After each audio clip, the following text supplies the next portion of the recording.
na Drake din. So pang ano din natin yon. Pwede nating ipares dito yon. Tapos maglagay pa tayo ng ibang hen pa na mga nabili din natin. Lulutuin daw nila. Andito, ayun oh. May karag din, may mga naglalabing-labing pala sila. Dami nga.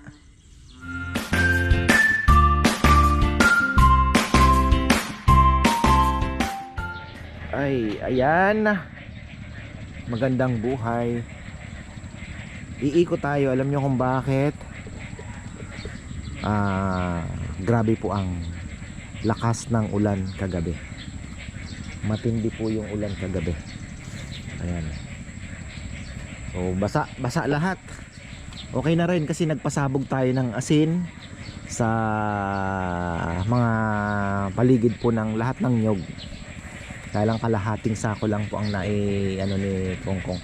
Kulang pa yon. So ubos natin yan. So ayan, hopefully uminit, syempre, para naman makapag-charge tayo ng battery. So ayan.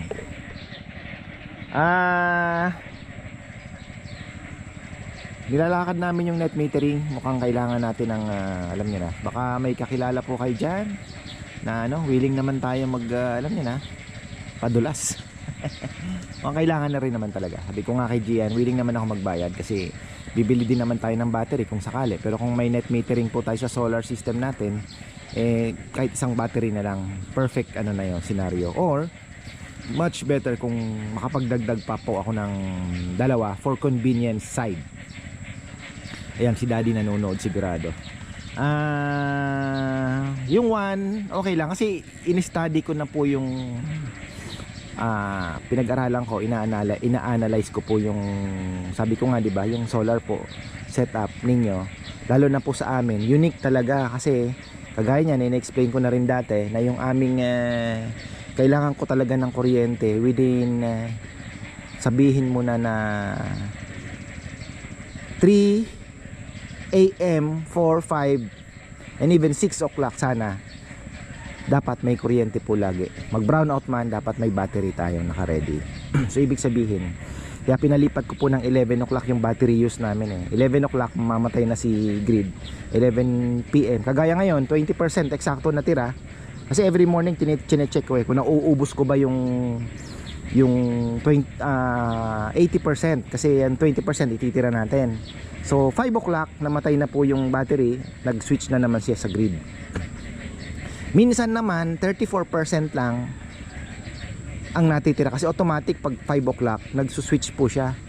So sayang naman yung so mga ganun po, talagang ganyan So sabi ko, pinaka the best setup is naka net metering kami.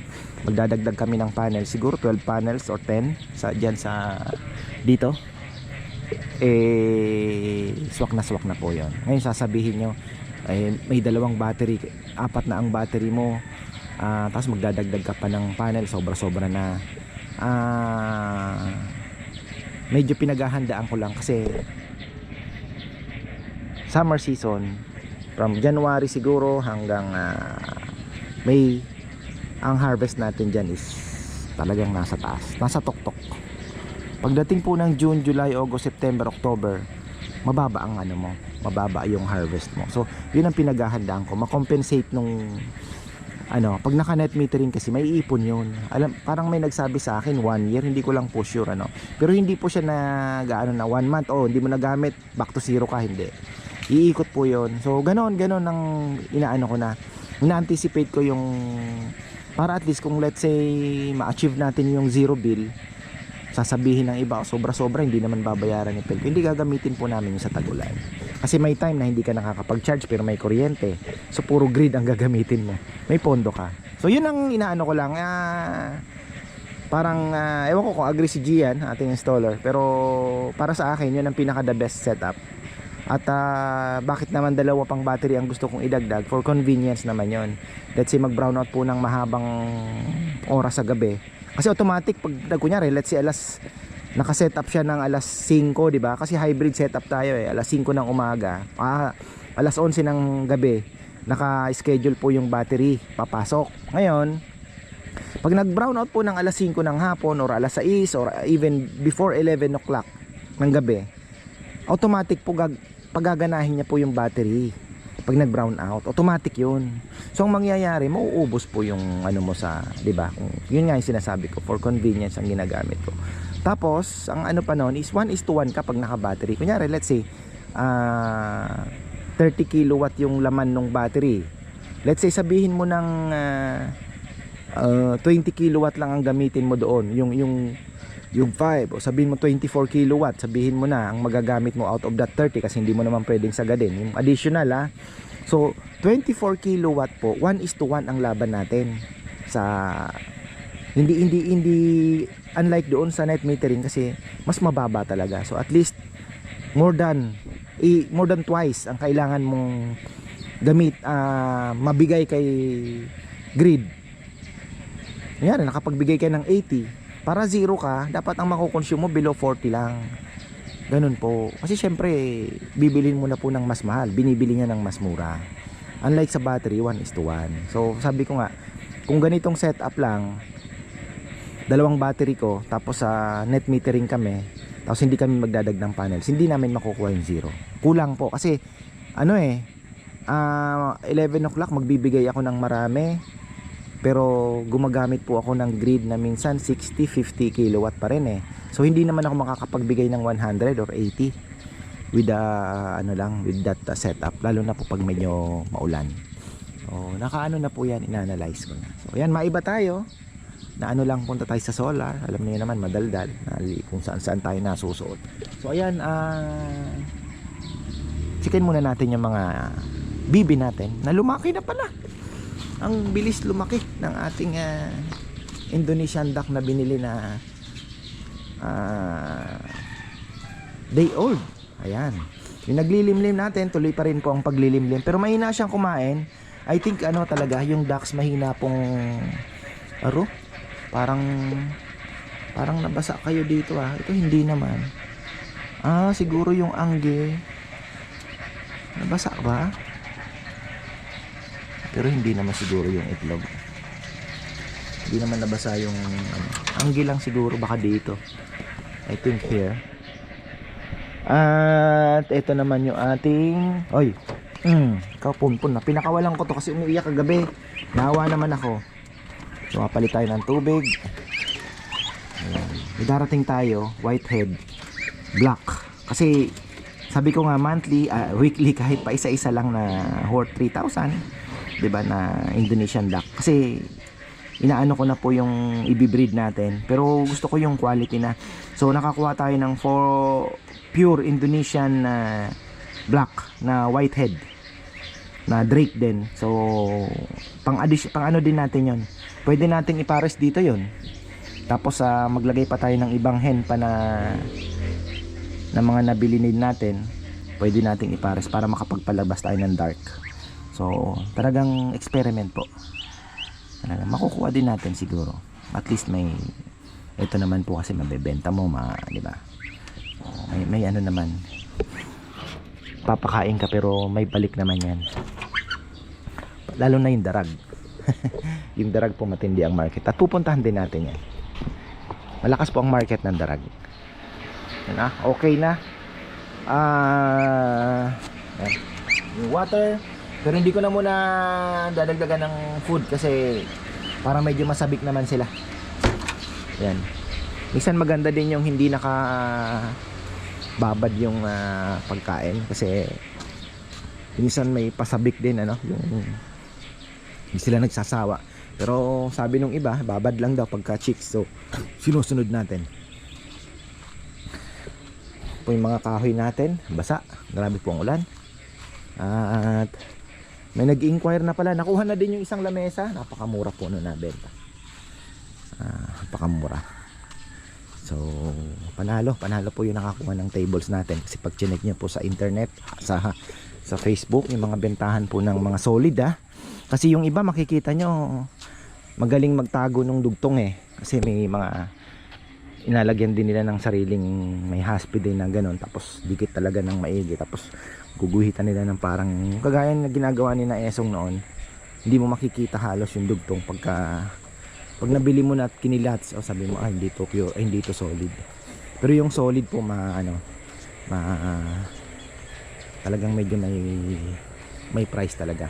Tapos si Brother J. Dairit naghahanap daw ng 12 feet na slab. Mahirap yun, bro. Actually yung mga ganong kahaba medyo mas mahal na talaga yon, dahil mas mahirap pong hanapin at rare kumbaga. Hindi unang-una yung pag chinek nyo po yung mga puno ng acacia, mahirap makahanap ng makakagawa ng slab na halos 12 feet ang haba. Hindi po ganun kadali maghanap ng ganong puno, kasi ang acacia normally talagang minsan sa umpisa pa lang gumaganon na, di ba, nagsasanga na. So isa pa yon, kaya mahal ang bentahan po ng ganong kahahaba. Usually mga 8 feet, 9 feet lang, 10 feet nga medyo mahirap na rin hanapin. Ganon po yan. Ngayon pupunta tayo sa ating mga ducks. Dito ba ako dadaan? Mahirap dumaan dito. Ang dami, ang ganda ng talbos, oh. Mahirap dumaan. Mukhang promising naman ang araw at hopefully sumikat ang araw ngayong araw ng linggo. Next week po ay Father's Day na. Mukhang busy kami kasi may nagpapareserve ng 50 packs. Ayan. Ay ba tayo? Saka na ako na i-discuss. Nandito pala tayo sa farming vlog. Walis-walis muna sila. Ayan, oh. Ang dami daw pong putik, na. Ang dami daw pong yung kinakain na palaka, naglabasan. Ayan, oh, yan yung tunog na yan, oh. Yan, oh. Naririnig niyo yung mga tunog na yan. Yan po yung palakang, ayun, oh, ayun, oh, ayun. Kita niyo yung talon na yan? Yan, oh. Ang dami nga. Marami, si Ponpon kasi pinakawalan ko. Ayun, andyan lang daw sa, kaya lang itong problema natin dito sa ating area. Ayan po. Medyo nagkulang tayo sa klibe ng lupa. Sabi ko nga talagang kailangan. Gusto ko sana mataas dito, nakaganon pababa. Ngayon tingnan mo, nagkaroon ng dito. Pwede natin tambakan ng konti dyan. Titingnan natin kung tatakbo doon yung tubig. Pero at least nadilig po. Ngayon tingnan natin itong mga manok natin. Shoutout pala kay Brother Randy Meneses. Bro, hindi ko na i-isolate kasi ito na yung isolation nila. Gamutin ko na lahat kasi yung dumating kahapon may halakers na naman. Mas mura kasi sa kanya, kaya kaya umorder uli ako. Pero sinabi ko, ito yung bagong darag, pero hindi puti yung tainga Hopefully purong darag ito. Pero yan, medyo matanda na yung isa. Kasi nag-request ako sa kanya, sabi ko medyo matanda na kasi may mga hen ako na medyo medyo sabihin mo na ready to lay na. Kaya gusto ko yung medyo aggressive na rooster. So ayun.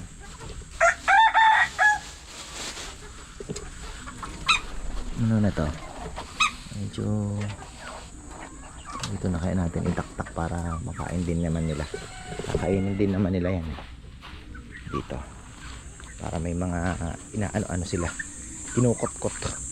Okay, kumusta kayo? Everything is okay mga kaibigan?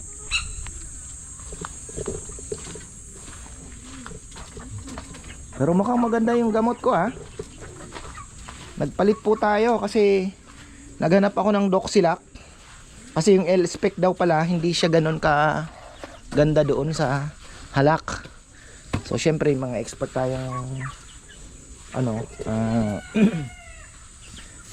sabi naman ni G-Boy, kinukuhanan ko, kuya mas maganda to sa Doxilac. Ito yung pinakahuli pag di nakuha sa Doxilac. Sabi ko, shortcut na tayo. Ito, ayan siya. Saan ba? Ayan. Ano ba to? Hirap kasi pag generic Ciprotil. Ayan, Ciprofloxacin hydrochloride, tylosin Cartwright. Ang hirap basahin, ano. So ayun, tapos hinahaluan ko pa ng ano, alam mo naman tayo, may pagka scientist din. Hinaluan ko ng ano din yung ng aking mix. Okay naman yan. Kasi alam nyo, napakaganda po yung ginagawa ko na yun. Lalo yung luyang dilaw. Napakaganda sa kalapati, nasubukan ko talaga. Kasi simula nung na discovery ko po yun, ina-apply ko na sa kalapati ko. Ano yun, halos yun na ang iniinom nila, laging may ganon.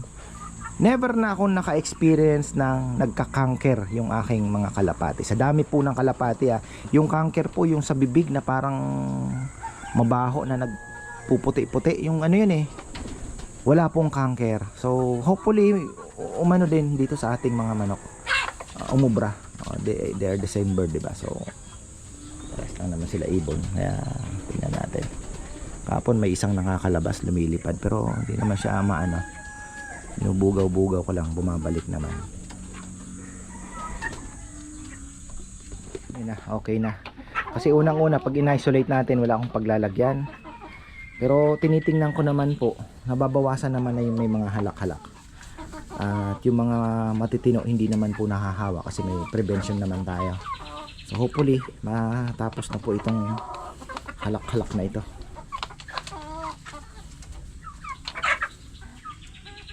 At itutuloy-tuloy po natin itong aking inilalagay pagka okay na sila. Sana naman ay ang target ko po sana kasi dito vaccine lang, at less talaga yung medication.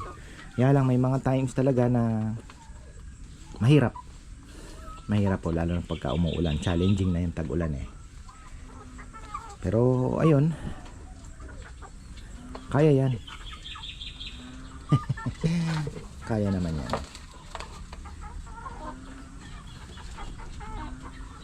Ayun, dumami na po sila. Halos may mga singsing na silang green. Yung mga green galing po yun doon sa isang farm na huli kong kinuhanan. Green ang paa. Ayan, mayroon pang isang walang singsing pala. Ibig sabihin yan yung nakuha ko sa meron naman siya, maliit lang. Itong isang yan. Ayan. Galing yan ng Magalang. Actually maganda din sana yung sa Magalang. Problema sa Magalang ay mas mahal ng 200 pesos. Sabi ko sayang naman, 350 lang yun doon.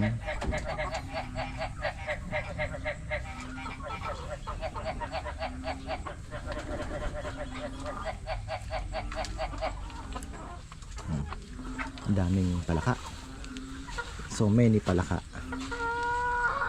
Ayan. So ayan, okay na yung ating mga manok. Alam nyo, ito yung the best part of it, yung nag-i-enjoy ka. Every morning meron kang stress reliever. Kahapon nandito ako, nakaganyan lang, inoobserbahan ko lang sila kumakain habang tinitingnan ko kung may mga marami bang humahalak. So ayun, second day ng gamutan nila dyan sa bagong gamot na yan. Kasi yung L-Spec pala magaling siya sa yung ipot daw na ano, yung matamlay ang manok. Ito kasi masigla pero humahalak nga. Yung isa naman yung parang matamlay na mas matindi yon. Kaya depende kasi sa gamot talaga kung anong tina-target nila, no? Kasi nakalagay respiratory, parehas lang ka. Anyway, ayan, okay na. Ngayon okay na yung wala kasing doksilak si tropa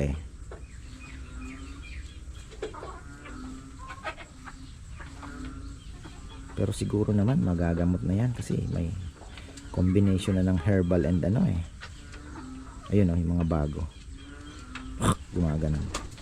Ako nga may halak din iniinuman ko din ng oregano lang po iniinom ko. Medyo okay naman na ngayon. Kaninang umaga talagang natungkab yung plema. Nung isang araw ang hirap iubo parang dikit na dikit. Ngayon nakukuha na. Ito tayo dadaan at tingnan natin yung mga palaka. Kaya lang may daanan, kaya ang tanong May daanan ba? Sarap, parang masarap mamingwit dito ah. Nakakuha na daw si Kongkong ng 6. Imagine mo yun, hindi siya nakatiis. Nanghuli siya.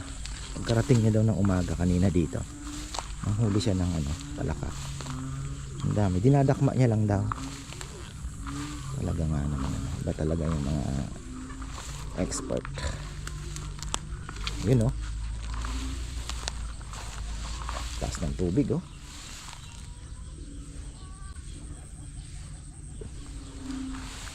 Lulutuin daw nila.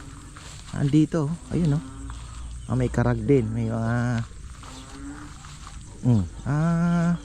naglalabing-labing pala sila. Dami nga.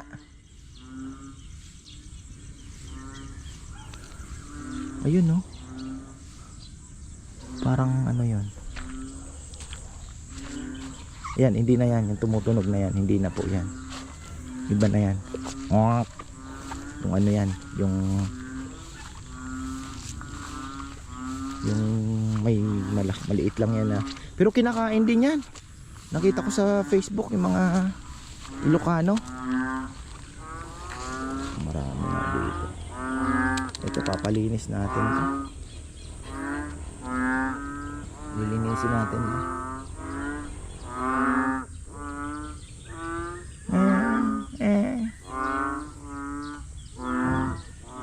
Sa ibang lugar walang ganito.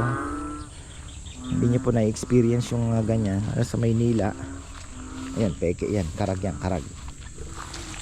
Maila po yung matinding lumundag yon, yung tugak na tinatawag sa Kapampangan. Grabe. Nag-aasawahan nga. Mga tugak yan. Ito yung sinasabi ko, naiipon yung tubig dito. Oy, kumusta? Ay, natin, kalapate. Yung mga ducks natin ayan, same din ang kulay pala no? Ayun, tsaka ito. Pero yun, Drake, ito ay hen. Laki no? Wala pang 4 na buwan yan. Talagang yung kay Melencio malalaki talaga. May nakapost kasi, solid ang laki ng kay Boss Melencio kanya. Yun ang yun ang una ko nakuhanan, Melencio. Hindi naman ganun kamahal ang niya.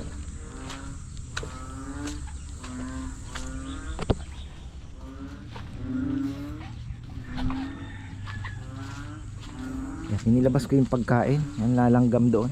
Kailangan mag-spray ng konting Magnum dito sa paligid.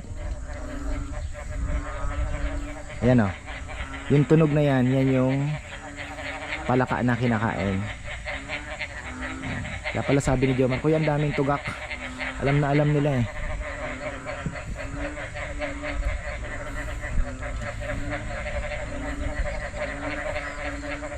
Happy yung mga manok natin doon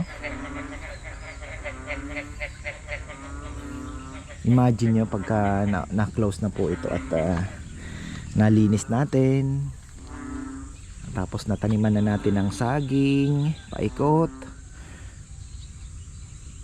Ang ganda siguro. Makalat nga lang pa. Ayan, papalinis natin yan. May Madre de Agua pa tayo dito. Ayan, pwede tayong kumuha ng mga cuttings dyan at tutusok natin sa paligid. Pero kung may azola na tayo, hindi na natin kailangan ng Madre de Agua, diba? May azola na po tayo, magkiklik naman yung azola doon. Hindi na natin kailangan ng Madre de Agua. Uhaw. Tubig naman sa loob.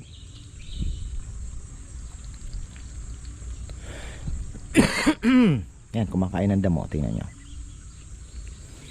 Gaano sila ng damo. Tapos tubig, may inom. Gumaganda na yung ito lumalabas yung tunay niyang kulay. Ang ganda ito. Ayan metallic nga. Pakita ko nga kay MK. Mukhang metallic naman. Yung hen.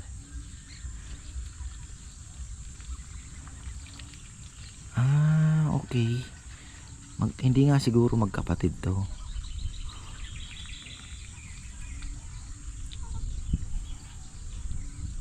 So unti-unti na mag-i-invest tayo sa mga quality na Indo para pagka nag-breed na po tayo mabilis na tayo makakapag-select ng combinations. Bala ko mga 3 hen, 1 drake lang. Titingnan natin kung anong mga ilalabasan. Tapos yung hen iba-iba din ang kulay. Pero malapit doon sa target natin syempre. Target tawag dito. Target nating pattern. Ayan. Sarap panoorin ng mga malak. Wala nang alam niyo yun. Parang therapy ba? May mga nagme-message na nga, excited na. Ka-farmer, kukuha ko sa'yo ng darag Sabi ko wala pa po kasi ano pa lang, nagsisimula pa lang, pero ano naman, iyan naman ang target natin. So marami pong salamat sa tiwala ninyo. Kaya ako naman ay nai-inspired at motivated na ituloy po ito dahil sabi ko nga sayang yung lupa, wala pa naman tayong malaking budget pa para ayusin ito. So for the meantime, di natin alam, baka dito tayo mag-success, di ba? Malaki naman po ang lugar. Pag in-analyze nyo, 1,500 or more square meters. And di ba? Malaki po. Actually, yung iba nga maliliit lang yung anuhan nila, nakaka-survive sila So ito pa kaya na tapos may market pa tayo. Yun ang kinaganda. May market po tayo. Hindi po tayo hindi tayo sumugal lang at umano na parang walang plano kasi in any business naman kailangan mo upuan muna yan at pag-aralan although na andun yung risk, pero at least may checklist ka man lang na ito yung plano kong gawin, feasible ba, di ba? Unang-una, kagaya niyan, gusto ko magparami ng darag. Kaya ba ng lugar? So naghanap muna ako, sabi ko ito, inaalam ko kay Bebe. Kaya naman. Sabi ko gagawin ko muna ng bahala ka, sabi niya. Sabi ko para naman sa atin pamilya syempre, di ba? Tapos ayun, mga brooder, mga ito naman may space naman. So ibig sabihin sa pag-aalaga, sa pagpaparami, may lugar tayo. Ngayon, second, may market ba? Sa market po hindi naman nawawala yung market po ng darag. Ang maganda sa darag kasi may day old, binibenta mo. Pwede ka magbenta ng 2 months old. So may bracket po yan. Mayroon namang ready to lay na tinatawag, mga trayo-trayo. Let's say 2.5, 2 hen, 1 rooster, mga ready to lay na tinatawag RTL. Or pwede naman tayong meat. Sa meat naman, I don't think mahirapan tayo kasi kahit paunti-unti sigurado naman, confident ako na may maibebenta tayo dahil meron tayo ditong kainan. And pwede pa tayo mag-offer na ka-farmer, pwede ba akong kakain kami ng Sabado, Linggo, pwede ba akong special tinola, diba? Tinola na darag. Pre-order na yon, sinampalukan, gagawan po natin ng paraan yan.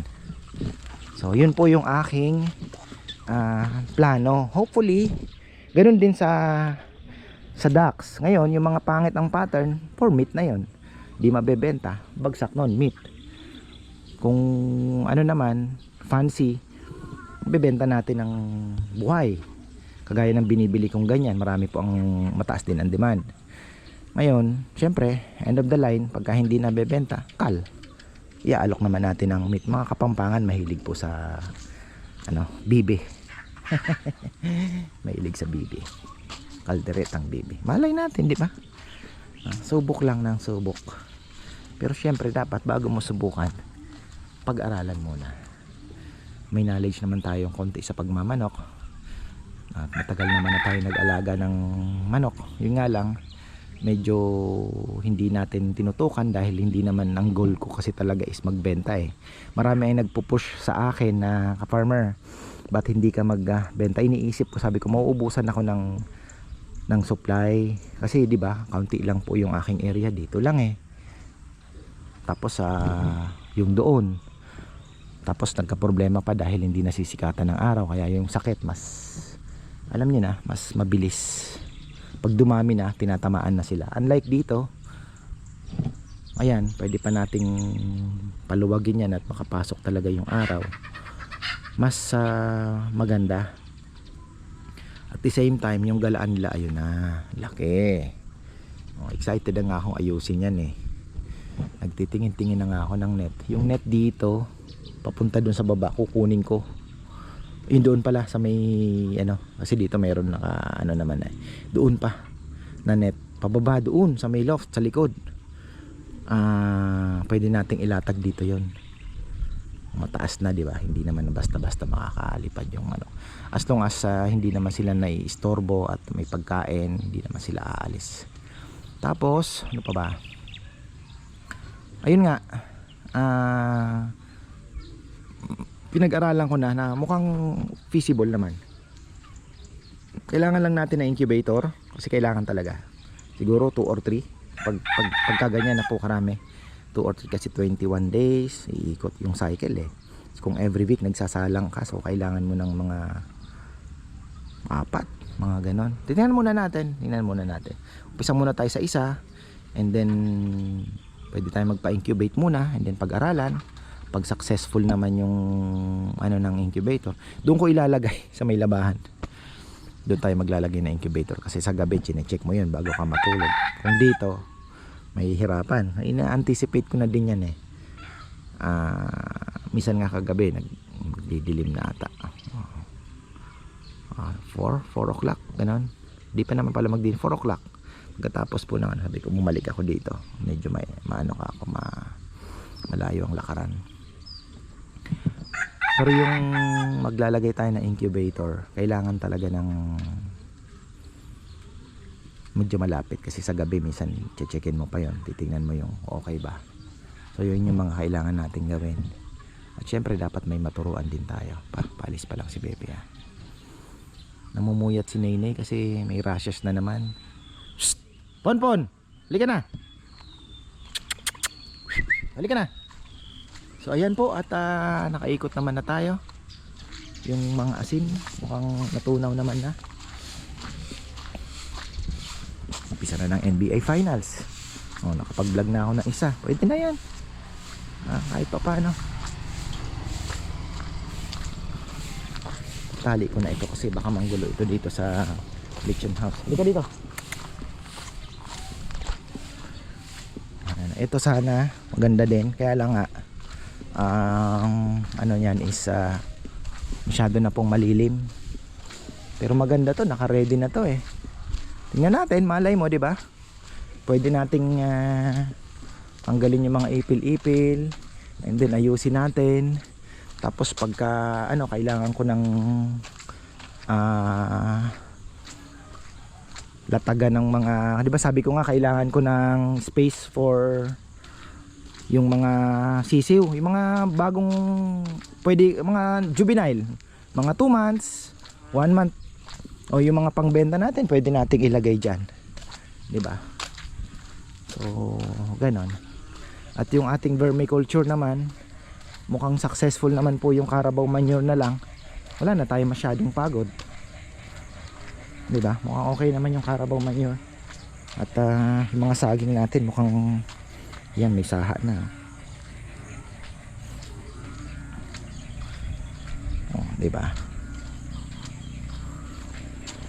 Gaganda na ng saging. Kaya lang may kambing na naman nakapasok siguro kahapon dito. May kinainan na naman oh. Kailangan tumalatagan ng net na maganda. May binili ako sa Shopee, 50 meters. Tingnan ko kung uubra yun. Pwede kong ilagay dito. Plastic. Maganda daw eh. Sabi sa review, maganda. Uy! Solar na. Ayan. Tingnan nyo ha. Explain ko po sa iyo. Total nag ano na naman tayo. Sensya na po sa ubo ko. Hindi ko na talaga yan may edit. At alam nyo naman ang vlog natin is raw vlog lang tayo. Kung ganitong oras, tingnan mo 8:25. tingnan natin kung gaano kalaki yung harvest. Ayan, pumasok na yung net, naabot na. Tingnan natin ha, bago tayo magtapos, para maintindihan niyo po yung aking ini-explain at ina-analyze ko po na bagal mo brother Day Cloud, bagal. Ayan, masok na. Dito na tayo para mas malapit.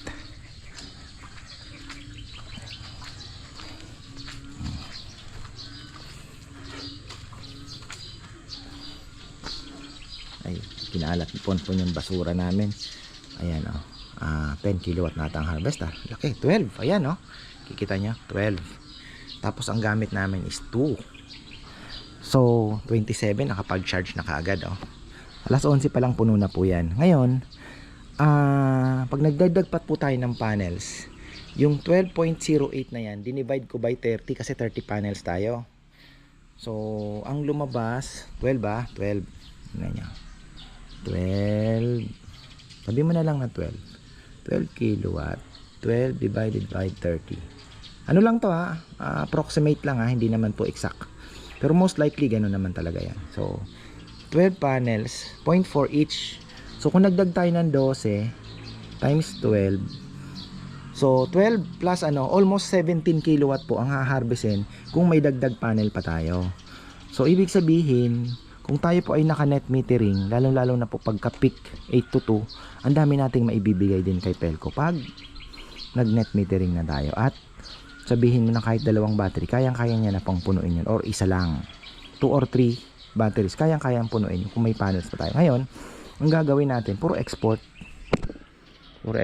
So ibig sabihin, yun nga yung sinasabi ko, pag tag-init, maganda, hayaan mo na lang, pondo lang yan ang pondo.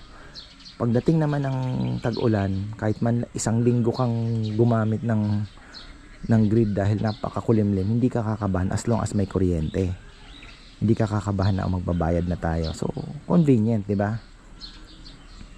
Yung mga bata, only aircon, di ba, makakapag-centralize ka pa dito na hindi ka nag-aalala hindi mo na inaalala yung laki ng babayaran natin. Kasi kumbaga parang inano mo na binuhos mo na yung gastos sa isahang gastos lang. Ngayon parang hindi lang, di ba, convenience ba. So ayun, okay na, sana naintindihan niyo po at sana tama naman yung aking analysis, which yun naman po ang aking favorite gawin sa buhay. Mag-analyze ng mga bagay-bagay. So ayun, maraming pong salamat. Yung naalala ko dati nung college ako, napaka-interesting din sa accounting, yung balance sheet.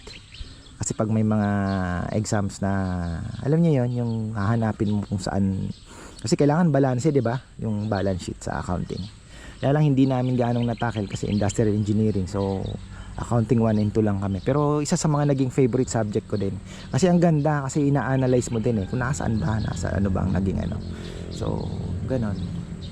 Kaya ayun, pasensya na po kayo, marami akong pinapaliwanag sa inyo, pero I hope naintindihan nyo, lalong-lalo na po dito sa ating solar setup. Kaya nga sabi ko, di ba, ang babayaran pa ng kabagay, very easy naman. Ang babayaran pa siguro na, sabi ko, 10 to 12,000. Tama nga, 11K pa rin ang binayaran. So sa ngayon, nasa 60% solar pa lang po ang gamit namin, 40% grid pa din. Kasi ngayon, nasa 400 kilowatt na ang nako-consume as of June 13. 400 kilowatt na po ang na-consume namin from grid pa lang ngayon pero yung aming consumption total nasa 1 megawatt na, 1 megawatt, 1,000 kilowatt.